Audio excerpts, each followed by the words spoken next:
Good morning and afternoon, everyone. Thank you for bearing with us. Hopefully by now everyone will have been able to join. So welcome to this webinar on scaling Agile with structure for Jira.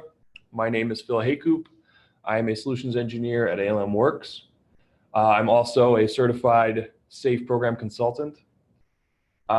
Before we dive into the topics, I would like to quickly welcome everyone and go over some of the housekeeping. As you may have noticed, all your microphones are muted. They will remain that way for the entirety of the webinar, so feel free to yell at me. I won't be able to hear you. If you have any questions, though, feel free to fire them off. You can use the Q&A button at the bottom of your screen. Please ask them as they come up. We'll hold all of them till the end. We have a special Q&A session, and we'll go over all your questions there. The webinar is also being recorded, so if for whatever reason you have to leave before the end, or if you have to leave right now, you will be able to watch the webinar. We'll send out the link in due time. So that should cover all the housekeeping. Let's jump right in. So a quick overview of what I want to discuss today. I'm going to quickly define a few terms and assumptions, and then we'll go over what scaling Agile really means. I want to discuss a few things on the Jira level that are important to keep in mind as you implement scaled Agile. And then I want to discuss some features and some cool things you can do at the team level, and then use that as kind of an anchor point to discuss how you can do that at the program level and at the portfolio or strategic level. After that, we'll go for a few miscellaneous things that might be of interest to you, and then we'll wrap up with our Q&A. Before we dive in, I want to just list a few assumptions that I'm going to be making. I'm going to assume that everybody listening is relatively comfortable with Jira. So I'm going to assume everybody knows about Jira issues, what they are, that they have various fields like assignee and story points. I'll also assume that you're comfortable with the concept of Jira issue links, so that you have different types of links between your issues. You can create them, you can link your issues, and that some are bidirectional and some are unidirectional. And then just some basic about Jira project organizations, just so you guys can get the most out of the screenshots that we share with you. I'm also going to be talking about structure for Jira. That'll be the main vehicle by which we share these examples. You don't need to be an expert in structure. In fact, I'm going to assume a very passing familiarity with structure. The things I want to point out is structure has the ability to add rows and hierarchies, and you can do that with the rules that we call automation. So I'll be mentioning those a few times, so I wanted to point them out earlier. We have the ability to insert group issues by whatever attributes that they have, and we can extend them by creating children, and we do that by the links that I mentioned earlier in Jira. Another thing that I want to point out and assume that you're comfortable with the concept is various columns that show these attributes. So in this case, you can see a quick, simple hierarchy. We have a column for status, a column for assignee. So all our screenshots will be of a structure board. Some of them will have cropped out the top bar, but we'll try and keep all the information in the screenshot to be salient to the point that we're trying to make.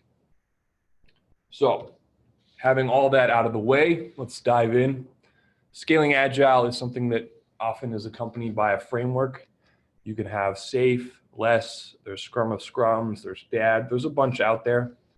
But what they all have in common is essentially you're trying to take Agile teams and what works really well and scaling that up to larger groups of people. So teams of teams, even more teams if you're doing things at the solutions level, for example. And it's important to realize that some of the tools that you use at the team level can be used at higher levels, and some of them have to be changed a little before they can become as useful. And we're going to be going through some of these, so I'll start at the team level and then scale up, so to speak. And then we can go over what the advantages are and what you need to change. So we're going to be basing all of this off of our Jira instance.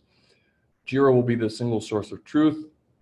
It's important to realize that any inconsistencies between your teams as you scale up will be magnified. So if one team uses a different link type than the other ones, that's not generally a problem at the team level. But as you try and aggregate these things upwards, these inconsistencies, if you aren't aware of them, can give you mixed results and change what you can see. But knowing that these inconsistencies and differences are out there means we can go look for them and find them and address them. Often this is step one in your scaling Agile journey. It's important to get everyone on the same page. Scaled Agile would like to emphasize that everyone would need to be trained. We believe that as long as everyone's on the same page with or without the correct training certificate, we should be getting along fine. So once your Jira is set up the correct way, we can start our team level overview. The team level in this particular case acts like any other Agile team. We do backlog grooming, we have task lists for individual members, and we're interested in project status. And what's really, really helpful here is I'm going to do an example with structure, and we're going to use that example to scale up, and hopefully the reference will be useful.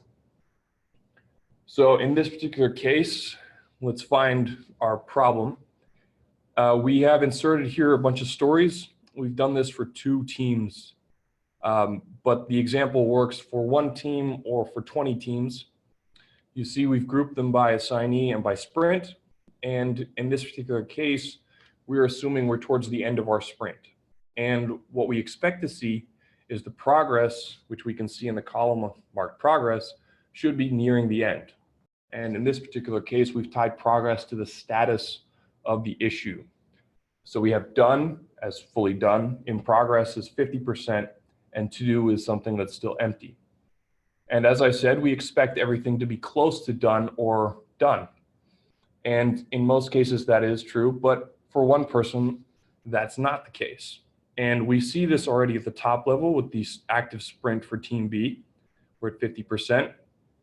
And we can see that a certain Steve Baca has either neglected to fill in or update his issues or hasn't shown up to work. And what this does is it allows us to identify what the problem is. In this particular case, one individual isn't either logging work correctly or inside the workflow, or there might be something else going on. But what this does is it does allow us to identify where the problem is. And that often is half the battle, knowing who we have to talk to and then finding out what the problem is and working through it. Now, naturally, in this case, we group by the right elements, but it's possible that you might have to group by team or any other attributes to find this information. So the information is still in your Jira, but it will require you to try out 1 or 2 different things to see why your sprint isn't exactly on pace as you expect it to. So this example will be kind of the basis for some of the other ones we go through. So as we go up the program level, we'll be rolling up some of this information. And as I mentioned earlier, it really helps to be consistent among your teams. It isn't a hard requirement. You can create formulas that translate one story point estimate to another team's estimate on time. But essentially, we'd love it if everyone works in the same way. And when you're scaling Agile, that's kind of an emphasis. Most people will try and get everyone to show up and work the same way so that everybody can kind of be on the same page. Our example here will build on 2 things that I mentioned earlier. One is the ability to sum up items in your columns. So numeric columns, like story points, have the ability to select the option that you can see here, which is sum over sub items. You can do this for any numeric value, so duration of time, story points, latest shortest job first, or WSJF estimates. You can aggregate these over your sub items, and these can be done over any hierarchy you define. Combining that with the ability to extend our issues with links, we can connect them together and create different types of hierarchies to identify different pieces of information. So it's important to realize that the link type we select here and the direction of the link defines the hierarchy that we create. So we can have parent issues be blocking the sub issues or be blocked by, and that changes the interpretation of what we get to see in front of us. So using this information, I'd like to show you two examples of this functionality used in different ways to get different outlook on your data. Our first hierarchy is kind of canonical. We'll have a theme at the top, and then we've extended that a few times. So a theme, then we have initiatives, we have epics under those and stories under those. And then I've added 4 columns here. We have the story points column, which are exclusive to these stories, and we have them summed up in the column next to that. So now we can see how much story points is inside each epic, and this as well sums up all the way to the top. It's a good way to see what the approximate complexity we can expect for each epic to be. So once our teams have made these estimations, we can get a better outlook on what the expected complexity is and potentially intervene, add more resources, shuffle things around. The insights we can gain here might be very useful. The other option we have here is to look at the WSJF score. So the WSJF allows us to define which issue we need to work on to get the most bang for our buck. So it basically weighs the amount of output that we can get, whether it's in business value or in an estimate, and divides it by the amount of time it would take to get to done for these stories. Now, in this particular case, we can see how much is basically a score given to each individual story, and we can roll those up as well. However, WSJF is much more useful when you look at it from a different angle. So that moves us nicely to our example number 2. If instead we create a different hierarchy, like I did here, we add all the stories for this particular team, and then we group them, we extend them by their blockers.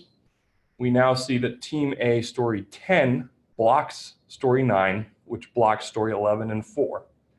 Now in this case, the aggregation of the story points isn't as interesting, but what it does tell me is which story is holding up other stories.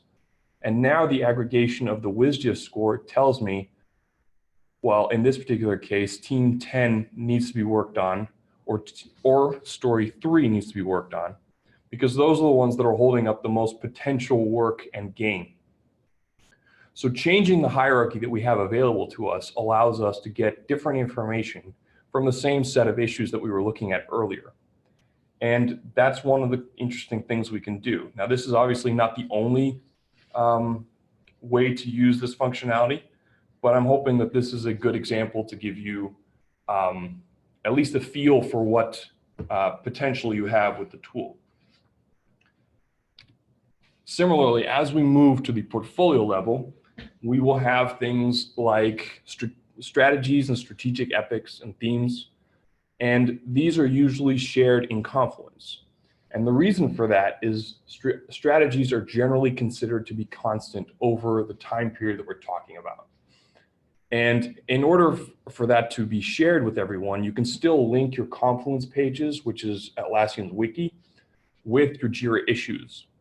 And because you do have this linkage, you can still put these in a structure and share this information with your teams. And sharing the information with your teams leads to buy-in because they know where they fit in the whole. So let me give you another example of that.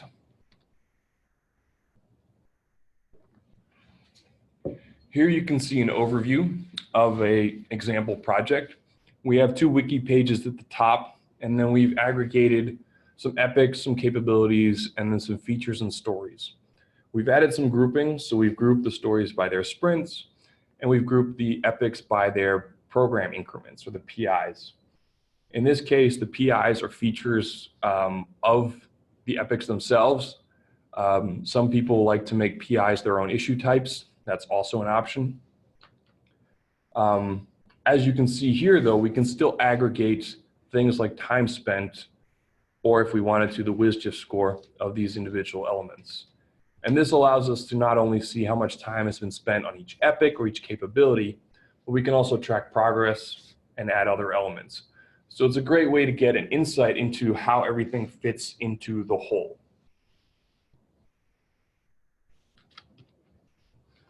Another interesting feature that I'd like to point out here is the ability to add columns that are not part of Jira. So in Structure, you have the ability to add formula columns. These formula columns have the ability to do Excel-like functionality. So let me walk through an example with you. In this case, I have a field called due date attached to my stories. I have TTY2, which had a due date last year, and TTY3, which has a due date next year. Now, this might be a little bit of a contrived example, but I'm hoping the functionality will be clear. I can add a column that, in this case, is a formula. I'm going to label it overdue. And then using the condition that the due date was before today, I want a 1 to show up in that column. Now, that might not be super helpful in some cases, but here, if I combine that functionality with the ability to sum over these sum items, I can quickly get a view of how many overdue items I have inside each epic, inside my initiatives, inside my themes.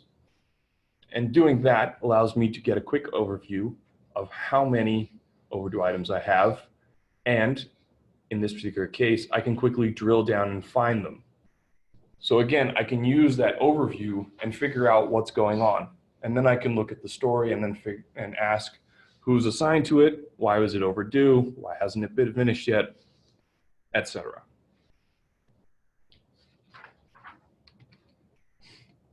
The formula column is a lot more popular or a lot more powerful than just simple conditionals. If you want, we can add color to it, as you can see in the column on the right, Formula 2.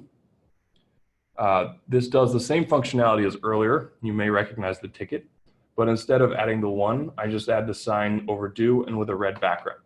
So in this case, it draws the attention by being a clearly different color. Another option we have is to use the formulas to create custom progress bars. So we can define progress in different ways. There are built-in columns that will do calculations based on status or time calculations. But if we have a separate view, or if we use scripted fields to calculate our progress, we can visualize them using the formula column, and using the wiki markup interpretation of the data in that column, we can create things like this. We also have the ability to do even more complicated things like burn down charts on the issues themselves. If you'd like to know more about that, please reach out and we can share some of this documentation with you.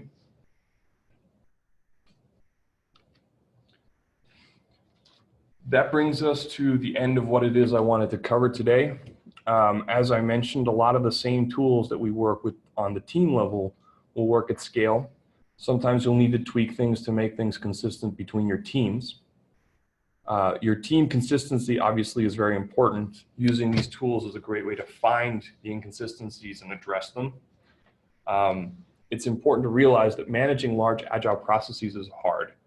And because of that, getting the right tools in place and the right processes is an iterative process in and of itself. So it'll take you a little while to find the right structures, the right workflows, and everything there. Finally, you also need to balance the need for reporting with letting your teams be agile and making their own decisions.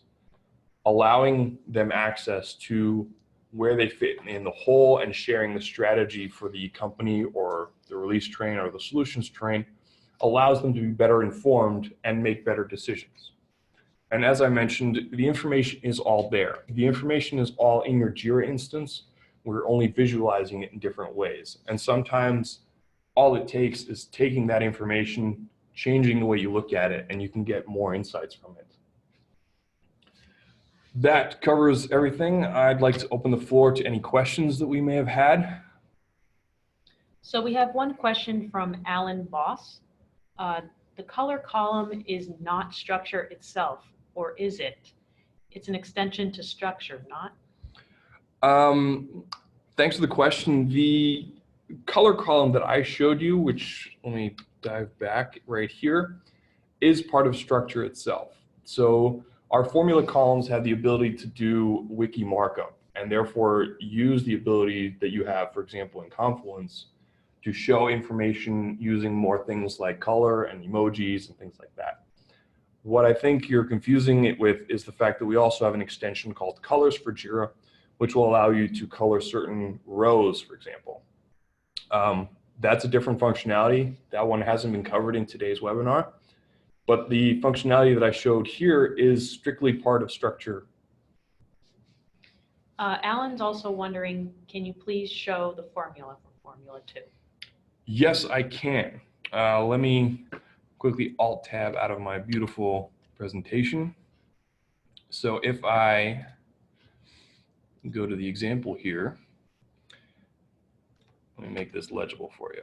So this is the example I had for Formula 2. You can see the same conditional, due date is less than today, and then the formula here at the bottom is what we're interested in. It simply takes the background color for the panel, makes it red, and then adds the text overdue. What's the salient feature here is that the formatting is important, because if I left this as general, I would just be getting that text. So making sure that this is set to wiki markup allows us to actually process and parse that information. Okay. Mario's also wondering, can we change the layout of folders in the structure? Yes, we can. So the example I showed you here, or in some of the other examples, uses folder layouts, and we can group them and create folders that way. You can define the way and the hierarchy and the amount of folders you want on your own. So you can add extra folders inside folders, create multiple folders under one another. You can even go so far as to add folders and have separate generators inside each folder. So you can have one folder grouped by assignee and another one grouped by team, for example. Bob's also wondering, can subtasks also be shown as part of the structure? Yes, so as I mentioned earlier, you have the ability to extend what it is you see in the hierarchy. You have the ability to also add the extend option to show subtasks. They weren't relevant in any of the examples I had here, but some people will have subtasks and they might have time allotted to them, so then it becomes useful to add them. It's important to realize that the calculations that are performed are done based on exactly the structure as you see it. So if you're missing the subtasks, they won't be counted in the aggregation of time spent or story points or anything like that. Bob is also wondering, can we view other or additional columns? Yes. So as I mentioned, you can add columns as you like. So let me quickly go back to my example structure. The plus button here at the top right allows you to pick any column that you want. You can get attribute columns like assignee or creator or whatnot, but you can also add some example formula columns that we've created as well. So you have some sample aggregates here and some example formula columns. Roll those up. And WizGIF is one of them, for example. We've implemented WizGIF in 3 different ways. If you're new to the formulas, this might be a great way to get an introduction to them. You can click on these columns and then open them, and you can see a description of exactly how the calculation is performed. And it's a good example to see what functionally is possible. And if you want, you can always just change it. So if you want an extra multiplier in there, or you want to change the value from 100 to 10, then you can change the value and then see what you get out of that way. We have a question from Yui. Structure and structure Gantt is very powerful for many different use cases. Examples, which can be used, copied, or adapted, are often more helpful than to get it all out of the documentation. Do you have such example for structures, videos, use case overviews? And if so, can you provide the links? Yes, we do have a number of examples that you can use as inspiration or just to copy and base your own structures off of. You can find a number of them at our website. So if you go to almworks.com, there's an example sandbox structure and structure Gantt that you can click on and then play around with. You can use those. You can also select the Getting Started button from the Structure menu and go through some of the examples there. We also have a link to our SAFE demo. That one you can go to, I'll show at the end of the video here, but that one will be alm.works/safe-demo. And that again is a separate instance. It has a structure created for it that we recommend, kind of a safe overview if you're implementing the Scaled Agile framework. And that'll allow you to kind of see what the automation is that you should be using, how best to build them up together. So we have a lot of examples. You can find some on the website, and otherwise you can reach out to me directly, and I can send you the ones that you are interested in. We have a question from Cornelia. We are using SAFE framework and we want to visualize the program board using structure. This means that we want to be able to see what epics are planned in which sprints without having to sprint for an epic. How would you propose to do that with folders? I would not do it with folders. Let me try and get that example up and running, and hopefully it doesn't bite me. But what you can do is you can group, for example, by sprint, as I mentioned earlier. And inside that, you can also group these issues by epics. So if I add another grouper for epics, I can see, depending on which order I do them in, I can see the epics despite the fact that these epics are not tied to that sprint because only the stories are. So having the grouping applied in the correct order should give you the visualization you're looking for, because these sprints are based on the stories, but the epics are also in there. Alternatively, what you can also do is visualize the epics by adding the column that shows you the epic.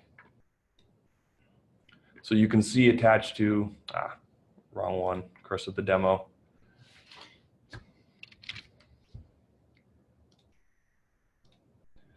You can see which epic it's attached to in there. So depending on what it is exactly that you'd like to look at, whether you want the grouping on the row level or if you'd like it in the column level, you have the option available to you. We have another question from Alan.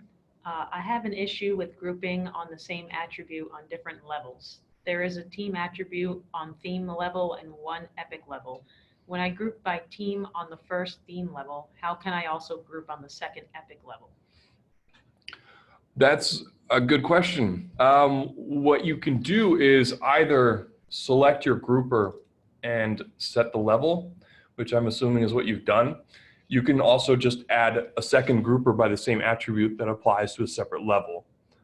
In this particular case, you're grouping by team, I believe.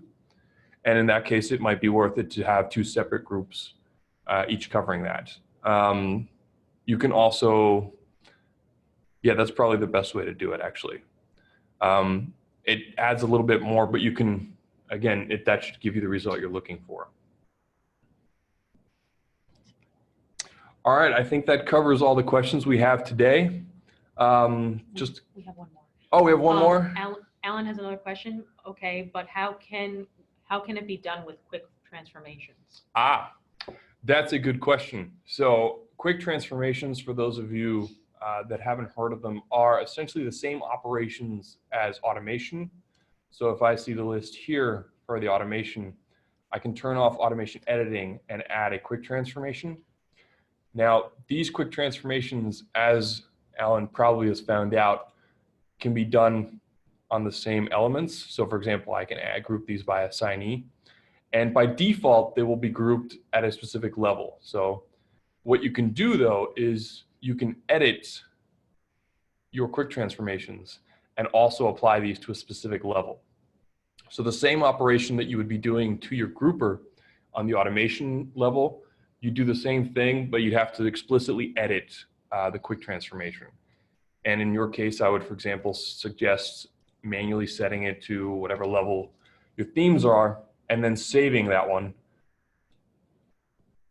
and then making sure you can rename them and say, you know, grouping at team level, grouping at theme level by team versus grouping at the epic level. Yui is also asking, what is your statement to the question, can structure and structure Gantt replace MS project? That is it's hard to give a simple answer because I think the answer would be, it depends. And I know that's a little unsatisfying, but depending on which functionality of MS project you're most reliant on, we can replicate and replace some of that. Obviously, it's not a one-to-one copy, so there will be elements of MS project that we can't do, but on the other hand, there are also things that we can do that you can't do in MS project. So it's, again, I'm afraid the answer is it depends, because it really depends on what it is you're trying to get from the MS project. I think that covers all the questions today. I have to start all over. We have one more. Yui is asking, do you have a comparison? We do not have a comparison that I know of. I can write you a comparison if you'd like, for just to give you a rough outline of what the difference is. But that'll be tied to what I'm about to mention in our wrap up. So quickly, structure is made by us, ALM Works. We make the whole structure family of products, which include Gantt that was mentioned in the questions, Pages, which is mentioned in the presentation, and Testy, which is a lightweight testing platform that you can also use for compliance and stuff like that. I'd like to thank you all for tuning in and asking all your questions. If you're interested, you can go to alm.works/safelet. It's a landing page specifically for this to share some more information. If you're going to be at the EuroSafe Summit, you can use our discount code VIP100. If you're going to be there, by all means, please stop by the booth and ask any other questions you may have, or just come to say hi. If you have any questions, you can also email me. I'm phil@almworks.com, and I'd be happy to answer any safe or structure-related questions that you may have. That being said, I'd like to thank you all for tuning in and hope you guys have a great day.